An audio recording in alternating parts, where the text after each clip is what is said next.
What I've learned in programming logics and concepts. First, let me introduce myself.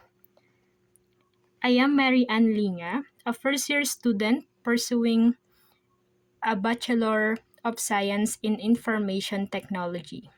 So I actually previously studied BS Civil Engineering but stopped for 5 years due to financial problem.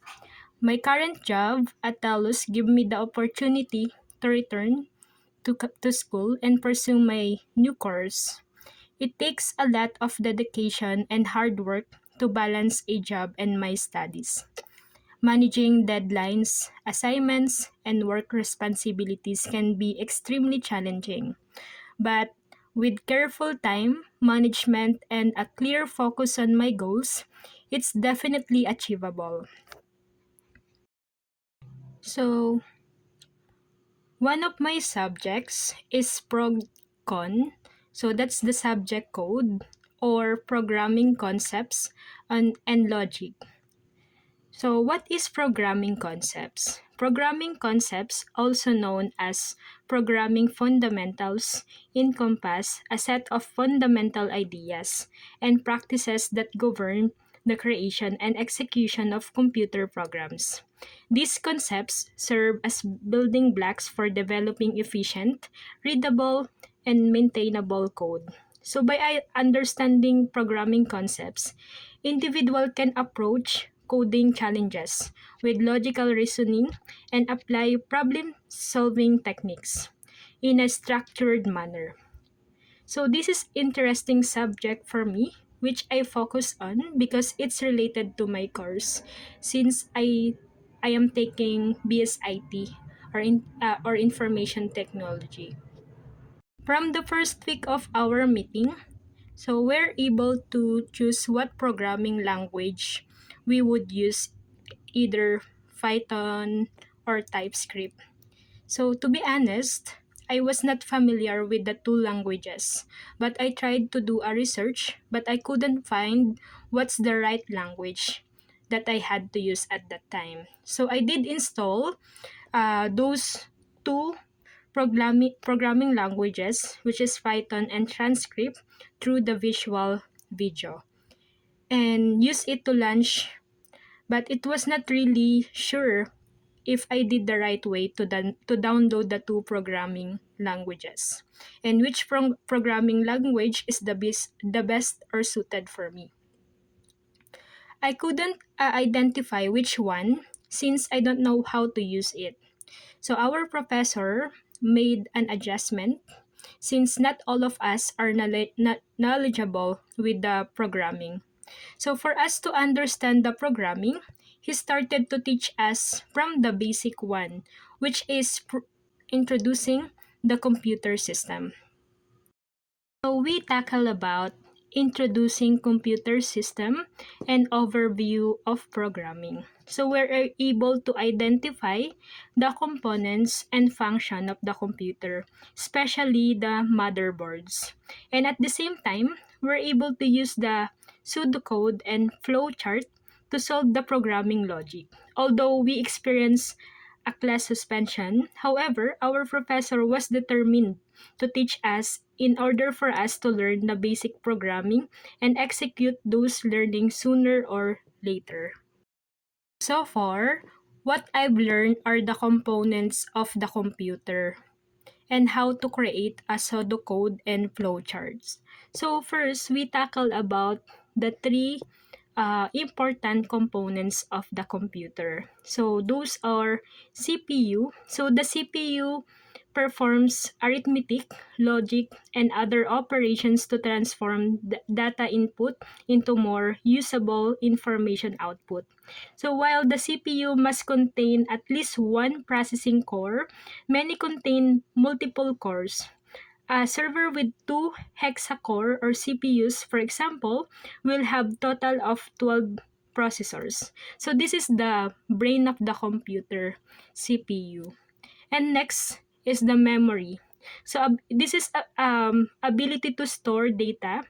So those included as memory are random access memory, so which we call RAM, so used for short-term temporary storage of data that the CPU is actively working with. And next is storage devices used for long-term storage such as hard disk drives or solid state drives to store the operating system, applications, and files. And lastly, the third one, input output. So there are two types of input and output devices. So first one, input devices allow users to input the data and instructions into the computer, such as a keyboard or mouse. Second, output devices display the process information in a human understandable format, so such as a monitor or printer. So our first activity, we were able to identify the functions and parts of motherboard. And we were able to use pseudocode statement and flowchart symbols for a solution to a programming problem. So the one example that I haven't forgotten is a pseudocode representation of a number doublings problem. But first, let us know what are the two tools to solve the logic programming. So those are pseudocode and flowchart. So what is pseudocode? Pseudocode is an English-like representation of the logical steps it takes to solve a problem. So pseudocode is a prefix that means false. And to code a program means to put it in a programming language. Therefore, pseudocode simply means false code or sentences that appear to have been written in a computer programming language, but do not necessarily follow all the syntax rules of any specific language. On the other hand, the flow chart. So others prefer drawing flowcharts to represent the logical flow because flowcharts allow programmers to visualize exactly how the program statements will connect. Especially for the beginning programmers, flowcharts are an excellent tool to help them visualize how the statements in a program are interrelated. So here is the number doubling problem. So first, on the left side, this is the this is the pseudocode. It start in the word start, then second input my number. Then the third sentence, set my answer is equal to my number times 2. Then the fourth sentence, output my answer. Then stop. So if we convert this to a flowchart symbols, that would be starting from terminal symbol, which is shaped like oval, and the word start will put inside of it. Then the arrow one will be used to connect to the parallelogram, which is used to input the statement, and that is input my number.